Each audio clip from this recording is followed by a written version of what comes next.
दोस्तों आदाब, मैं आपका मेजबान अली आदिल खान और आप देख रहे हैं टाइम्स ऑफ पीडिया चैनल। राजधानी नई दिल्ली में चल रहा एआई इम्पैक्ट समिट तकनीक की दुनिया का एक बड़ा आयोजन बताया जा रहा है। मंच से डिजिटल भविष्य, वैश्विक नेतृत्व और इनोवेशन जैसे बड़े बड़े शब्द सुनाई दे रहे हैं। दिल्ली में चल रहा यह समिट सिर्फ एक बड़ा कार्यक्रम नहीं है, बल्कि ये तकनीक, नीति और वैश्विक सहयोग को नए आयाम पर ले जाने वाला मंच बताया जा रहा है।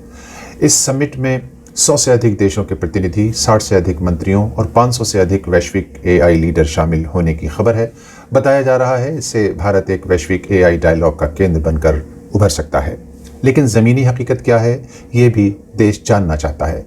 तो ये सच है दोस्तों कि समिट में बड़े कॉरपोरेट, विदेशी प्रतिनिधि और टेक कंपनियां मौजूद हैं, मगर क्या इसमें किसान, छोटे व्यापारी, बेरोजगार युवा या सरकारी स्कूल के छात्र छात्राओं की आवाज़ भी शामिल है? क्या एआई का लाभ सच में गांव और गली के हर नागरिक तक पहुंचेगा या सिर्फ पावर पॉइंट प्रेजेंटेशन तक सीमित रहेगा? सवाल यह है कि समिट रोजगार का मौका देगा या फिर एक खतरा बनकर उभरेगा? तो सरकार और उद्योग जगत कहता है कि एआई नई नौकरियां पैदा करेगा, लेकिन क्या हमारे युवाओं को उस स्तर की ट्रेनिंग और स्किल प्रोवाइड करने की कोई सरकारी योजना है जो अमल में भी आ सके? एआई टेक्नोलॉजी से अगर ऑटोमेशन बढ़ा तो पारंपरिक नौकरियों का क्या होगा? इसका जवाब कौन देगा? डेटा और निजता का सवाल भी उठाया जा रहा है।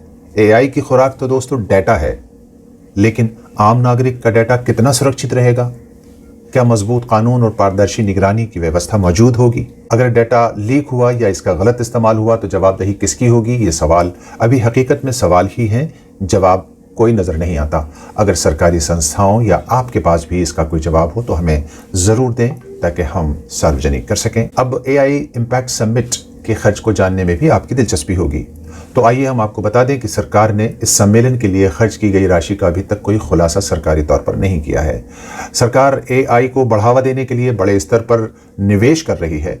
कैबिनेट ने इंडिया एआई मिशन के लिए 10,372.92 करोड़ रुपए के बजट को 2024 में आवंटित किया था। सटीक जानकारी के लिए आप इलेक्ट्रॉनिक्स और इंफॉर्मेशन टेक्नोलॉजी मिनिस्ट्री की आधिकारिक वेबसाइट या इंडिया एआई पोर्टल पर नजर रख सकते हैं, जहां भविष्य में ऐसे खर्चों की जानकारी दी जा सकती है। अब सवाल ये भी किया जा रहा है कि ऐसे बड़े आयोजनों पर जनता का करोड़ों रुपया खर्च हो जाता है, जो सरकार में बैठे लोगों के लिए तो एक इवेंट हो जाती है, मनोरंजन का साधन और ठेकेदारों की कमाई का साधन।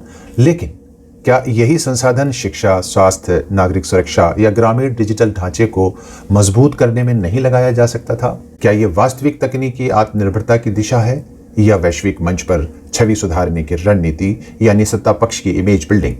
वैसे इस प्रकार के आयोजन की पोल तब खुल जाती है जब गलगोटिया यूनिवर्सिटी के द्वारा बनाए गए रोबोट डॉग्स के दावों पर अंतर्राष्ट्रीय मंच पर भारत की किरकिरी हो जाती है। विकास के झूठे दावे सिर्फ सत्ता वर्ग ही नहीं करता, बल्कि हमारे शिक्षा संस्थान भी करते हैं, जो बेहद शर्म की बात है। अब थोड़ा सा हम पीछे चलते हैं। 22 अप्रैल 2025 को कश्मीर के पहलगाम में 26 बेगुनाह पर्यटकों को मौत के घाट उतार दिया गया था। इसके बाद ऑपरेशन सिंदूर और उसके बाद वोट मांगने की वही प्रक्रिया जो पुलवामा हमले के बाद वोट मांगने की शुरू की गई थी, यहां भी शुरू कर दी गई थी। जम्मू कश्मीर के पहलगाम में हुए आतंकी हमले के बाद भारत सरकार ने अंतर्राष्ट्रीय स्तर पर व्यापक कूटनीतिक पहल करते हुए विदेश मंत्रालय की टीमें अलग अलग देशों में भेजी थी, ताकि हमले के सबूत दुनिया के साथ साझा किया जा सकें और आतंकवाद के खिलाफ वैश्विक समर्थन जुटाया जा सके। इसको ग्लोबल डिप्लोमेटिक मिशन या आतंकवाद विरोधी कूटनीति अभियान जैसे नामों से संबोधित किया गया था। इस पर भी किसी इवेंट की तरह करोड़ों रुपया भारत की जनता का ही खर्च हुआ था, मगर नतीजा क्या निकला कोई नहीं पूछता। पीड़ित परिवार किस हाल में है कोई नहीं जानता, मगर हम सवाल कर रहे हैं। अगर सरकार के पास इसका कोई जवाब है तो सार्वजनिक करे, ताकि सरकार की कोशिश का कोई परिणाम जनता के सामने आ सके। फिलहाल दोस्तों इसमें कोई शक नहीं है कि देखने और सुनने में एआई इम्पैक्ट समिट एक बड़ा और महत्वाकांक्षी मंच लग रहा है।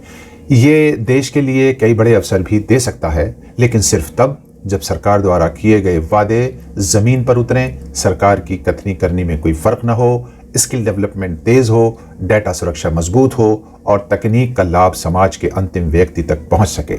वरना आज की तारीख में तो एआई इम्पैक्ट का नेगेटिव इफेक्ट दिल्ली की जनता पर पड़ता दिखाई दे रहा है।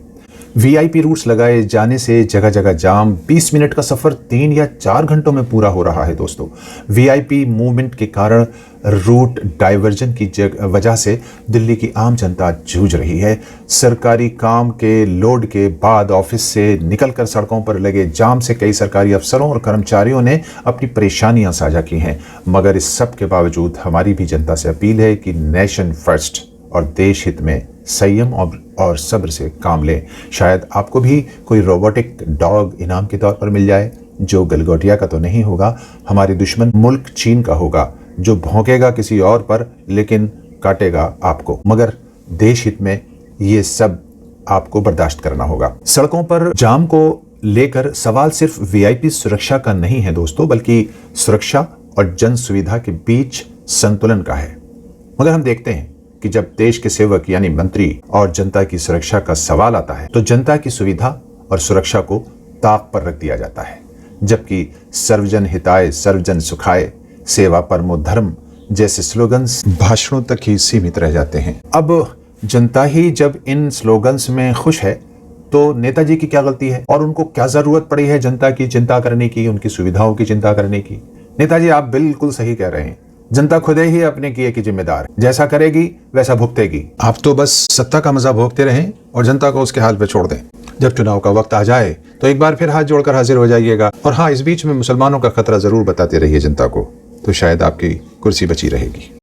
क्योंकि अब सत्ता में बने रहने का क्राइटेरिया हिंदू खतरे में है, हिंदू मुसलमान और मंदिर मस्जिद रह गया है। धन्यवाद दोस्तों। आपको ये वीडियो अगर अच्छी लगी हो और हमारा नजरिया आपको पसंद आता है तो वीडियो को लाइक शेयर करने के बाद चैनल को सब्सक्राइब कर लें। हम जल्दी हाजिर होंगे अगली वीडियो में आपके साथ। मेरा भारत जिंदाबाद।